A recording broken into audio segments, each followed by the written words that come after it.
It's a celebration of America's freedom. Welcome to the Marc Scaringi Show. The Marc Scaringi Show is your place for a weekly discussion on making America great again. The important political and legal issues of the day, a celebration of the Constitution, and traditional American values.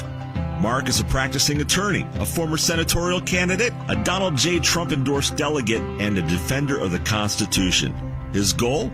To put America first. And now, celebrating America's freedoms, here's attorney Marc Scaringi. Well, good afternoon and welcome to the Marc Scaringi Show. This is your place on the dial for constitutional conservatism. This is the place where we talk about the important political and legal issues of the day from the perspective of putting America first. And thank you for tuning in on WHP 580 and iHeartRadio and Harrisburg 100 Facebook Live. For prior podcasts of the show, for my columns on Penn Live and the Harrisburg Patriot News, or to check out some great merchandise, take a look at the MarcScaringiShow.com website. Well, let's talk today about some of the biggest news stories of the past week. Representative Ilhan Omar, a Democrat congresswoman from Minnesota, set off a firestorm with comments she made about 9/11 that appear to diminish what occurred on that terrible day. She said some people did something in referring to the terrorist attack by Islamic extremists that took down our World Trade Center and murdered 3,000 American civilians. Representative Omar's comments occurred a day or two after I had an interesting exchange with some self-described social justice advocates, some Muslim ladies who were social justice advocates at the Penn Live Patriot News Readers Panel, convened earlier this week to discuss the topic of religious intolerance in America. And I'll talk more about that experience in a bit. But first, back to Congresswoman Ilhan Omar. Now, she made her comment about 9/11 in a speech she gave to CAIR. And CAIR, C-A-I-R, is the Council on American Islamic Relations. So just to give you a little bit of backstory and context for Omar's speech and the comments she made, essentially dismissing the terrorist attack on 9/11, Omar was speaking before CAIR, and CAIR was founded as an organization that, according to its website, challenges stereotypes of Islam and Muslims. Its founders observed that the core challenge in America, that of stereotyping and defamation, was having a devastating effect on our children, meaning Muslim children in America, and paralyzing Muslim adults from taking their due roles in civic affairs. That, according to CAIR and commentary on the Council on American Islamic Relations. And I would respond that Ilhan Omar and Congresswoman Rashida Tlaib, who is the first Muslim, a female Muslim congresswoman, they are doing quite well, it seems to me, in assuming prominent civic roles, being elected to the United States Congress, despite what CAIR has identified as this mass stereotyping and defamation of Muslims in America. So we have two Muslim congresswomen who are in fact civic leaders and featured prominently on the daily and nightly news television shows and radio shows in which they advocate their various positions on the important political issues of the day. Now, CAIR calls itself, this is the organization that Representative Ilhan Omar was addressing when she made that controversial statement. CAIR calls itself a civil rights group, but in my view, one could conclude that it is really a group of hardline Islamists who are promoting Islam in America. CAIR's name itself is interesting to me. Council on American Islamic Relations. That seems to me that it's presenting America and Islam as two things of the same kind or class. It's comparing a nation-state, America, with a religion, Islam. In short, CAIR is saying Islam is a political and governing system the same way America is. That's the conclusion that I draw. I think it's interesting, the name of the organization itself. Now, in 2007, CAIR was named by federal prosecutors in the United States as an unindicted co-conspirator in a Hamas funding case. Now, Hamas is the Sunni Muslim terrorist organization in the Middle East working to destroy the nation-state of Israel. And FBI Special Agent Laura Burns labeled CARE a front group for Hamas. In November of 2014, CARE was designated a terrorist organization by the United Arab Emirates due to its alleged ties to the Muslim Brotherhood. And by the way, CARE, this is the group that Representative Ilhan Omar was speaking to when she made the comments about 9/11. CARE is a nonprofit 50C3 organization, so its work is subsidized indirectly by you and me, U.S. taxpayers. Well, in any event, Congresswoman Ilhan Omar, who, by the way, is a proud Somali who immigrated to the United States when she was 12 years old as a refugee. So she got into the U.S. Through our asylum and refugee laws. And this might be a prime example of why we need to reform our asylum and refugee laws. She was giving a speech to CARE when she referred to the 9/11 terrorist attack on America as, quote, somebody did something, end quote. Now, this comment was quickly and rightly criticized by patriotic Americans who seem to remember that what occurred on 9/11 was something a little bit more than somebody doing something. Omar's comment and her other comments in which she makes fun of Americans who expressed or show fear of al-Qaeda.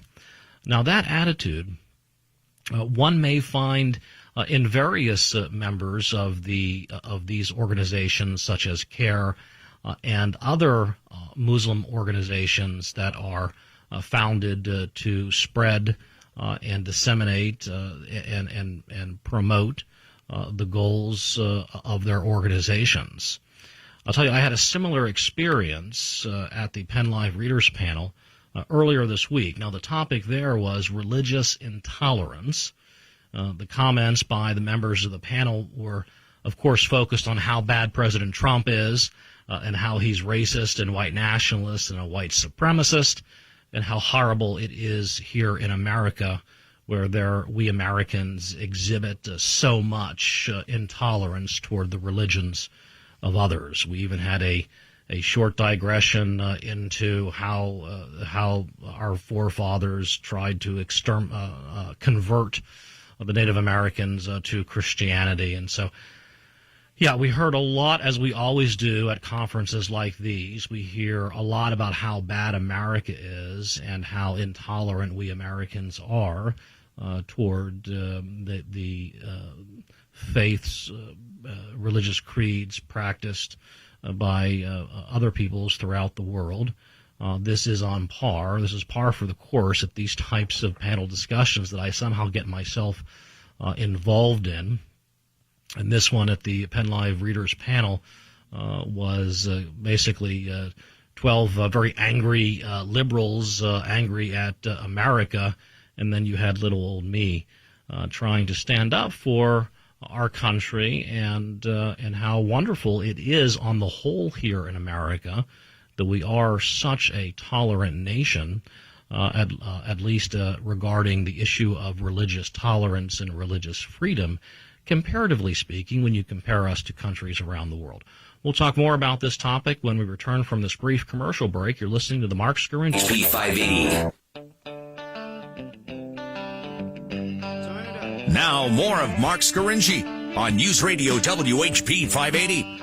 Welcome back to the Marc Scaringi Show, your place on the dial for constitutional conservatism. This is where we talk about the important political and legal issues of the day from the perspective of putting America first. And that's exactly what I was doing at the recent Penn Live Readers Panel, sponsored by Penn Live and the Harrisburg Patriot News. And they get a group of readers together, and we talk about hot topics in the news. This past week's topic was religious intolerance. And, of course, the religious intolerance was focused on Christians being intolerant of Muslims, mainly. And as I say, I was pretty much the only person there defending America's great history of religious tolerance.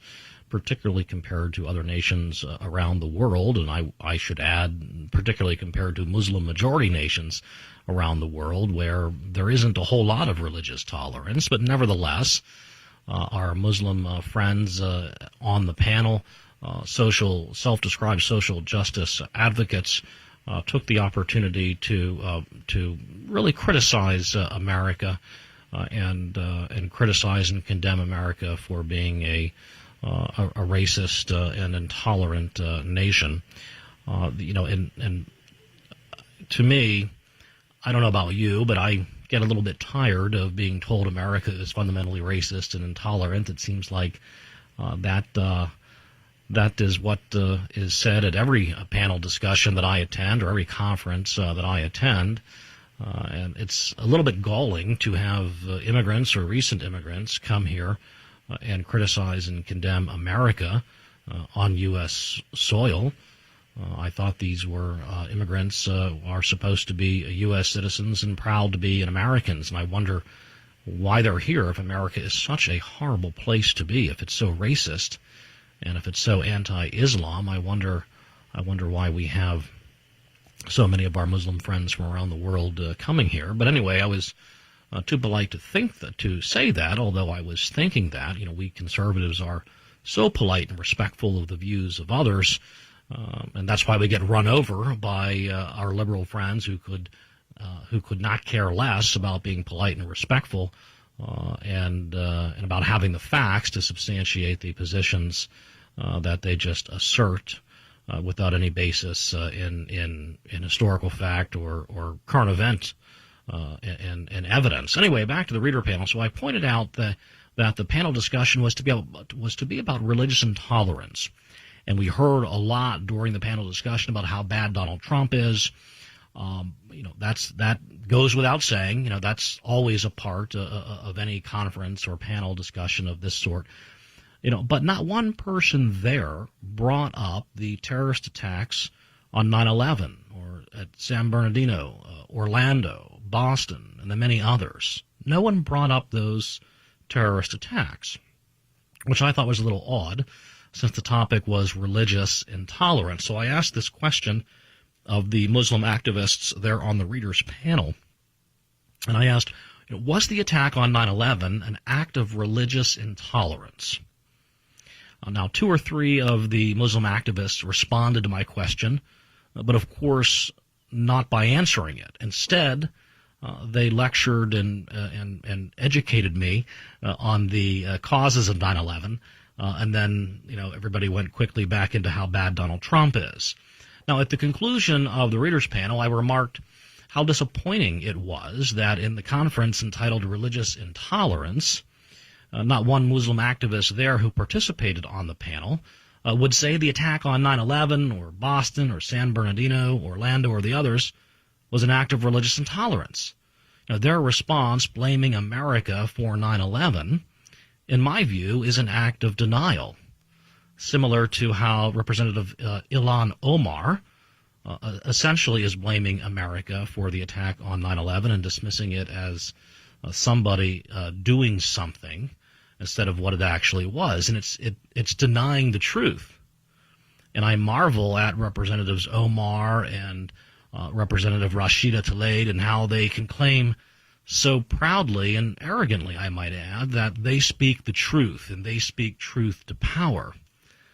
But they don't speak the truth. They don't speak the truth about extremist Islamists, that's for sure. Now, one of the Muslim activists at the readers panel said something to the effect of, we don't have to apologize for the actions of others. Okay, but, my response to my Muslim social justice activist friend is, yes, you do. When you come to a conference and you claim to speak for Muslims everywhere, and when you condemn America and Americans as racists and Islamophobes, then you're putting yourself out there as a spokesperson for a race and religion, for Islam. And if you've given yourself the authority to condemn an entire country, America, and an entire group of people, Americans, then you must be prepared to defend your country, Islam, and your entire group of people, Muslims, from a response, from a counter argument being made, and that's the way it works under the rules that you've chosen for yourselves. And so I thought that was interesting that the Muslim social justice activists there were so critical and had condemned America so much as being racist and intolerant and Islamophobic. I guess all of us, all Americans, all of America. But yet when I asked if the terrorist attack on 9/11 was an example of religious intolerance, and by the way, they didn't give any specific examples of religious intolerance against Muslims in America. The only thing they could kind of conjure together was the Trump administration's ban, a temporary travel ban on nations that were terror states or nations that the Obama administration had serious and sincere security concerns about. So that was really the only evidence they had that, in their view, that America is racist and Islamophobic and intolerant toward our Muslim friends. But that was about it. And when I was asking, well, what about the 9/11 attack or the attack on the Pulse nightclub in Orlando? Were those examples of religious intolerance? Their response, of course not. And then afterwards, these Muslim social justice activists came up and tried to educate me about my misunderstanding about what motivates Islamic terrorist attacks. And I was a little bit surprised at their arrogance. I've been having political debates all of my life. I've been involved in many heated exchanges with my liberal friends and associates over the years. But this exchange was a little bit different. The arrogance of these ladies was something I really haven't experienced before. They were telling me they wanted to teach me, and they wanted to educate me as if I was a child and as if I was uneducated. So these people are not engaging in some philosophical debate about the meaning of life that we all used to do in our college dorms. I mean, these people know the meaning of life very deeply, and they believe in it devoutly, and they are pushing their particular agenda forward in America, like it or not. And how about the irony of these Muslim activists at the Penn Live Readers panel denying 9/11 was an act of religious intolerance? They wouldn't answer in the affirmative. They wouldn't say that it was. They said that it was something else. And the irony of that coming a day before Representative Omar, a proud Muslim in Congress, essentially wiping away 9/11 as a non-event. That should send a chill down the spine of every American. And you are catching a glimpse into the future of America. And, this is something that we all must address. We conservatives, we kind of, we don't go outside of the box, so to speak, and we talk maybe at Republican Party events or Tea Party events or 9/12 groups or similar groups. And, we all feel very comfortable and we feel very well at home, and we talk about our conservative principles there. But more of us need to get out and get involved in things like the Penn Live Readers panel and other groups and panels and conferences where you're going to be situated in a group of individuals who think in very, very different ways than you do.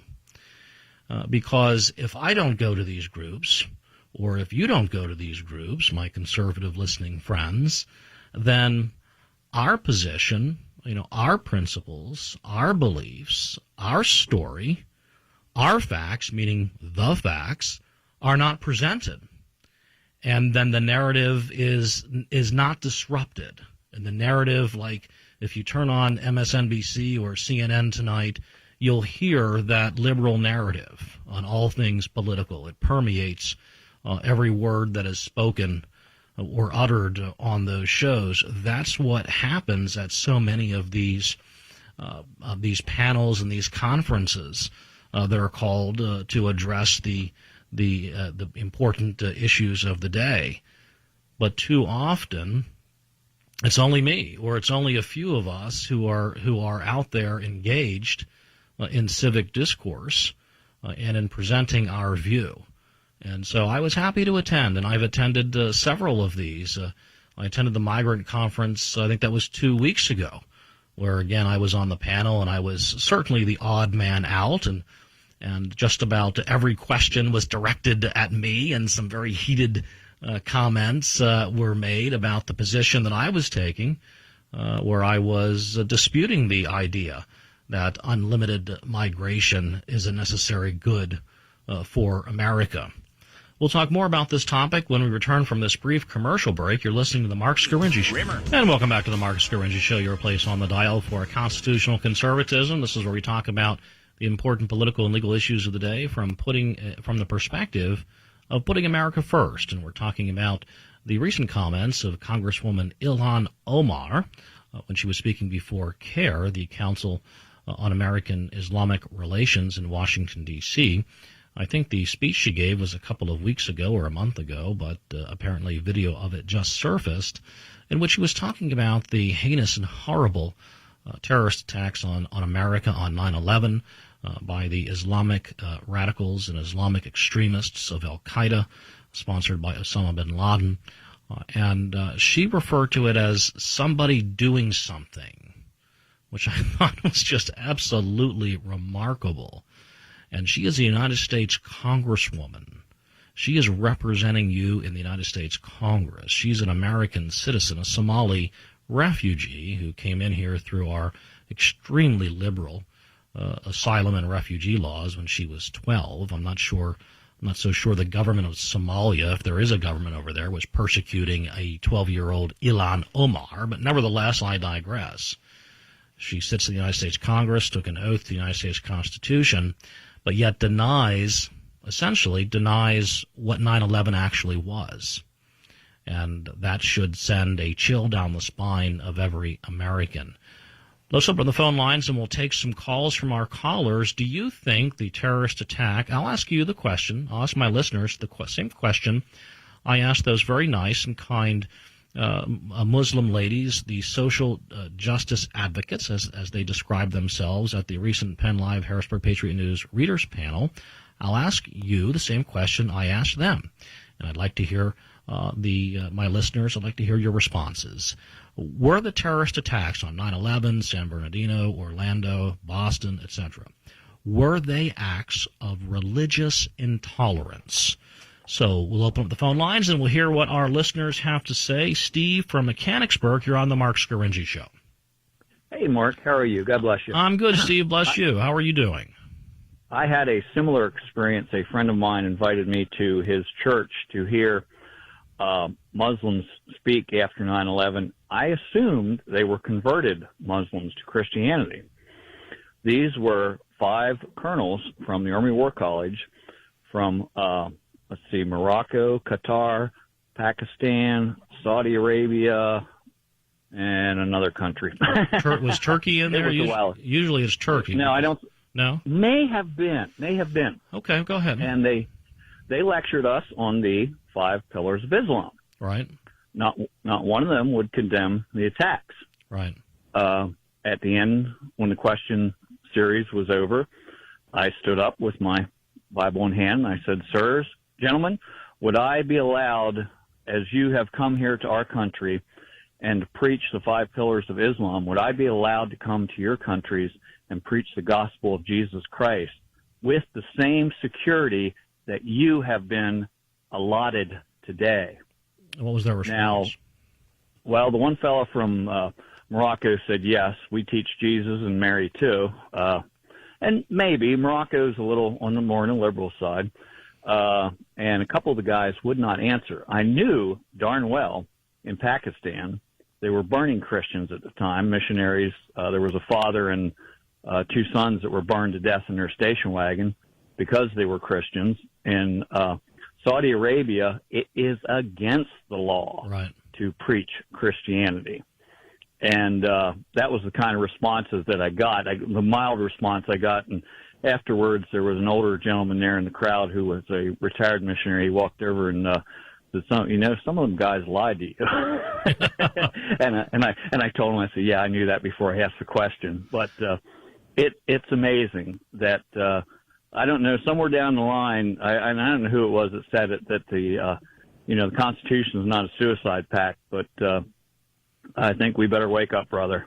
Well, I agree with you, and I think that everything the president has done with regard to the travel ban conforms to the Constitution. I disagree with the trial court judges in the first two travel ban cases. Now, finally, the United States Supreme Court ruled that the kind of the third iteration of the travel ban is constitutional. But I've had similar experiences as to the one that you just portrayed, and I'm giving the example with the Penn Live Readers panel, and it's kind of stunning when you hear it. And I think that we should have. Now, I know we can't say this, but I have a little bit of fear when I hear that response. When you ask the question, and they will not condemn it. They will not condemn what is so obviously just about the worst thing in the history of the world, the terrorist attack on 9/11. And these are fellow U.S. citizens. I mean, these people are in our communities, and the fact that they cannot gather up enough reason and logic and rationality to say no, you can't launch an attack and kill 3,000 innocent civilians, regardless of what your position is on U.S. foreign policy, because that's what they were trying to educate me about. And they actually used those words. They wanted to teach. You poor uneducated American. Right. I mean, shocking, remarkable. And basically it was because our U.S. foreign policy was disagreeable to Osama bin Laden and his followers, that was the cause of 9/11. Under not Judaism, under Islam law, it is. And it should be condemned. And they also aligned themselves. They were the ones that aligned themselves with Hitler in World War II.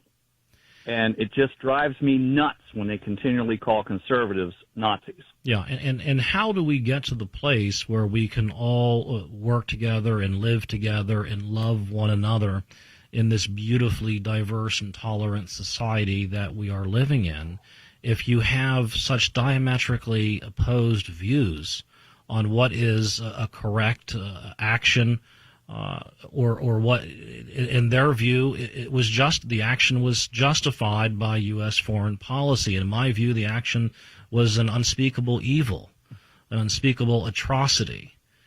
So, is there common ground between those 2 points? Well, I don't know. I have run into over the years several people that have converted to Islam. I'm not sure why, whether it was family members or whatever, but I also get the Voice of the Martyrs publication. I don't know if you're familiar with that or not, but they send out once a quarter, whether it's China or whatever part of the world is, the news on Christians that are being martyred.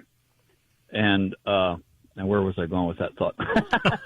Oh, I know what it was. So in America, if you are converted to, one of my relatives wants to convert to Islam, well, that's fine. In Saudi Arabia or Pakistan, you could be killed. Yeah. Yeah, the Sultan of Brunei just a couple of weeks ago expanded Sharia law and increased the punishment for homosexuality to death. Well, I mean, if the reverse was true, if you converted from Islam to Christianity, I don't know if I said that or not, but I want to make that clear to if anybody is how they say it. There's 13 people out there listening. Yeah, we Americans, we can disagree strongly on, for example, healthcare reform, or on welfare reform, or on tax relief, but we all kind of start from the same basic fundamental premise in most cases. But this is something entirely different, and I'm not sure if this is something that can be reconciled. But Steve from Mechanicsburg, thanks for calling. I appreciate that. Okay. Yeah. Did you want to make one more point? Did you want to make one more point? Well, yeah, sure. Yeah, go quickly. And if you look at Sharia law at all, it is completely incompatible with constitutionality. It doesn't give individual rights. It doesn't give private property rights. All the things that come from Scripture that we have through our Constitution, they are not there. Thank you. Yeah, thanks, Steve from Mechanicsburg. I appreciate that. Steve is making the point that Sharia law is fundamentally in opposition to some of the bedrock principles upon which our country was founded. And so the question is, can the two be reconciled? And perhaps that will be a topic for future panel discussions and future debates. Now, Congresswoman Ilhan Omar just introduced the National Origin-Based Anti-Discrimination for Non-Immigrants Act. That's a mouthful.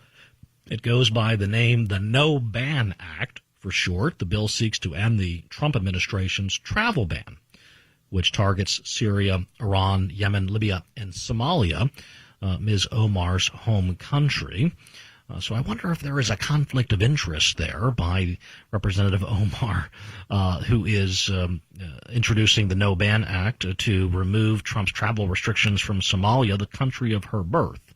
In any event, you may recall President Trump signed the executive order back in 2017, in just the first few days of his administration, which sought to ban the entry of to the United States of foreign nationals from a number of Muslim-majority countries, but certainly not all Muslim-majority countries. And in fact, the largest Muslim-majority countries were not included in the ban. Saudi Arabia is a prime example of that.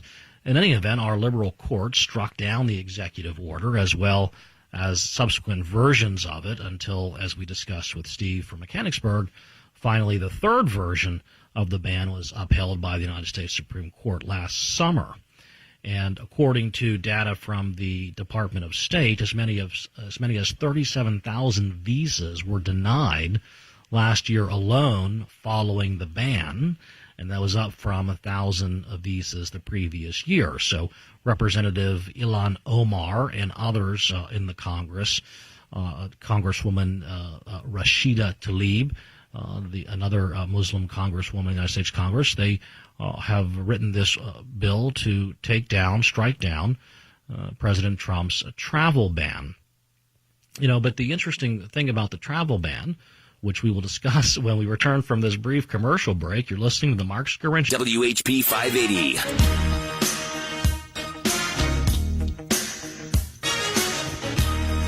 Now back to the Marc Scaringi Show on News Radio WHP 580. And welcome back to the Marc Scaringi Show, your place on the dial for constitutional conservatism. This is where we talk about the important political and legal issues today from the perspective of putting America first. We're talking about Representative Ilhan Omar, a Democrat of Minnesota, a proud Muslim woman sitting in the United States Congress, who recently spoke to CARE, the Council on American Islamic Relations in Washington, D.C., in which she gave a speech, and she talked about 9/11 like this. She referred to 9/11 as somebody did something. That was it. That's how she described the terrorist attack on 9/11, where radical Islamist extremists killed 3,000 innocent American civilians. That is a statement from a United States Congresswoman. President Trump tweeted just a few hours ago a video collage of the horrible attack on 9/11, showing the horrible devastation that radical Islam perpetrated on America. And he is, of course, being condemned by the media. They are accusing the president of targeting Representative Ilhan Omar for attacks, physical attacks, assassination attacks, etc., from our friends in the liberal mainstream media. Yet the president is simply making a point in a very poignant way, and that is 9/11 was a little bit more than somebody did something. And that and the president is exposing the 9/11 denier that Representative Ilhan Omar obviously is. And I'm recounting the story of my experience at the Penn Live Readers Panel just a few days ago.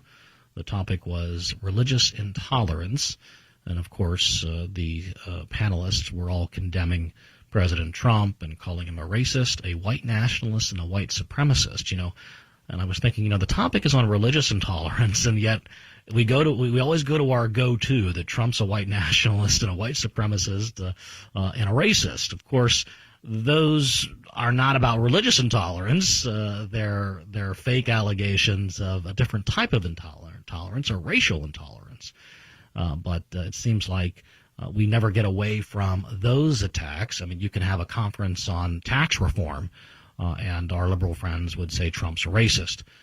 Nevertheless, I had somewhat of an exchange with some of my friends of the Islamic faith who were social justice advocates for Muslims in America, and they would not condemn the 9/11 attack on America. They would not answer my simple question, which is, was it an act of religious intolerance? Obviously, the inference being perhaps the Islamists who perpetrated the attack were just a little bit intolerant of the West and Western civilization, of America, of the majority faith of America and the West, Christianity. Were those attacks where they killed 3,000 innocent Americans, were they just slightly, somewhat based upon just a little intolerance by our friends on the radical extremist side of Islam? Is it possible? Nope. No. The Muslim panelists said, no. It was America's fault. It was America's foreign policy that caused those young men to do what they did, had nothing to do with Islam. Well, I wonder what my listeners think. Do you think the attack on 9/11 or the many attacks by Islamic extremists in America, Boston, San Bernardino, Orlando, others, did any of those have anything to do with religious intolerance? We'll ask our listeners. Paul from Harrisburg, you're on the Marc Scaringi Show. Mark? Yes, Paul, go ahead. Hi, this is Paul calling. Yeah, basically the situation goes like this. The whole idea here is the word common, as our founding fathers used it. Okay. Writing the Declaration of Independence, Jefferson, Washington, Adams, and those people were largely Judeo-Christian. Right. Mostly Protestants, a few Catholics, a few Jewish people, and basically our whole culture is based on the Judeo-Christian culture. Agreed. All right. When these documents were written, common in that context, you can't just take something and isolate it. You can't take a single word out of the Bible and prove anything with it. Right. You have to look at the context, and that's true with legal documents as well. And in this context, the word common means Judeo-Christian. It does not mean common to everybody. It means common to the Judeo-Christian people who fled here from Europe and founded this country. Okay. So in that context, your question about 9/11 is very obvious. Yeah, it's a foreign attack, and there's no doubt about it. Well, the question is, what was it an act of religious intolerance? Oh yes, very much so, Mark. Yeah, yeah, indeed. Yeah. And not only that, if you go to their book, which basically defines their culture, you'll find that right in there. Yeah. The book is laid out in what's called surahs. S-U-R-A is their word for chapter. If you go to Surah 9 and just look at that, chapter 9 in the Quran, you'll find it very clearly laid out that their view of the world and religious freedom and everything else is not at all in line with what we are doing here and with what our founding fathers envisioned when they basically founded this country on Judeo-Christian culture, largely as stated in the Bible. So are you taking the position that Islam and Judeo-Christianity are irreconcilable? Yes, I am. As a matter of fact, I'm taking the position that Muslims don't really belong here. They don't fit in. And the example I'm giving you is these two Muslim women in Congress. They barely have an idea of how a democracy operates and have no real understanding of what people in Congress are supposed to be doing. Well, and Ilhan Omar said that 9/11 was somebody doing something. Yeah.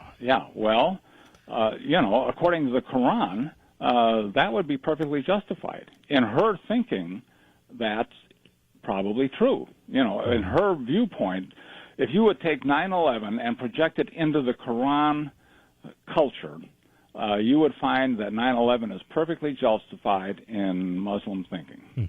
Paul from Harrisburg, thank you for your thoughts. Appreciate those. You bet, Mark. Keep All up right. the good work. Okay, thank you. And we have Steve from Dillsburg. You're on the Marc Scaringi Show. Hi, Mark. Steve, how are you doing?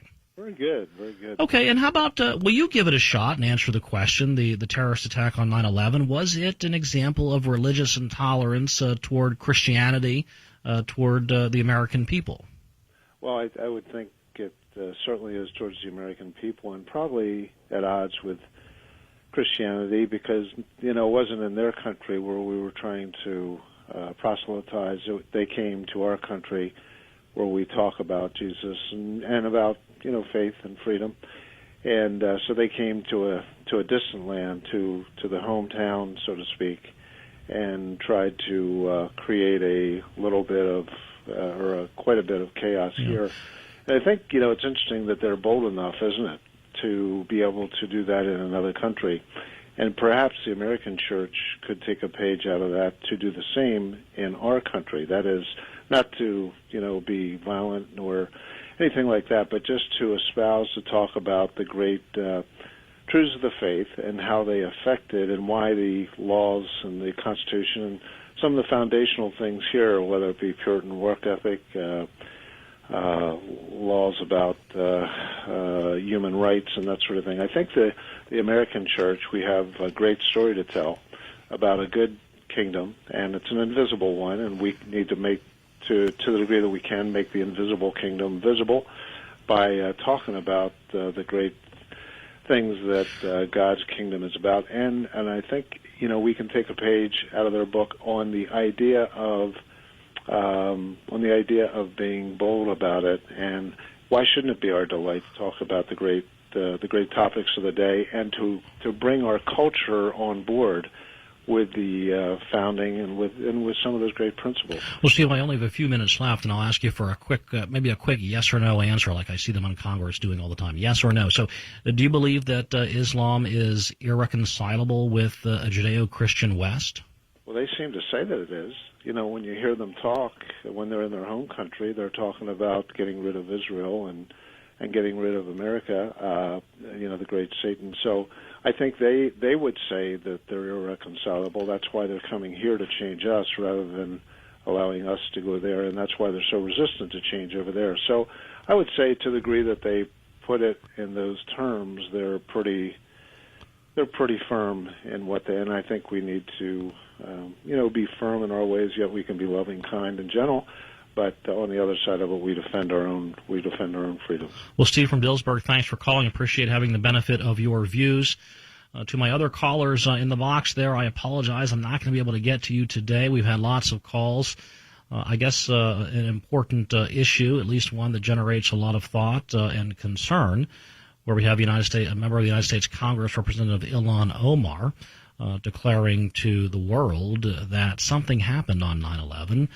In my view, denying the truth of what that attack was. The attack perpetrated by al-Qaeda and Osama bin Laden, who declared that America is an enemy of Islam.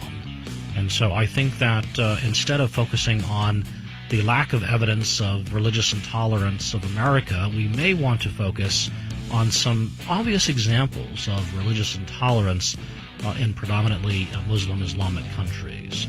Well, that's all the time we have today for the Marc Scaringi Show. I want to thank you for listening. Tune in next week, same time.